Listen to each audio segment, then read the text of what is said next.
one pickle, one slice of Swiss cheese, one slice of salami, one lollipop, one piece of cherry pie, one sausage, one cupcake, and one slice of watermelon.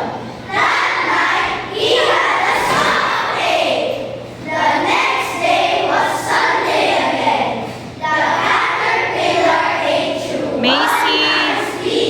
and after that, he felt better.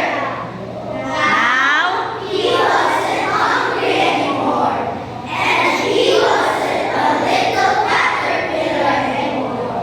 He was a big fat caterpillar.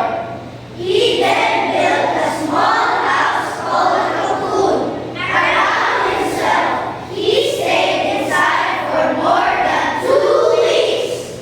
Then he nibbled a hole in the cocoon, pushed his way out, and he became a beautiful butterfly. The very hungry caterpillar. fold. Baba, Tristan. Baba na, Tristan, move.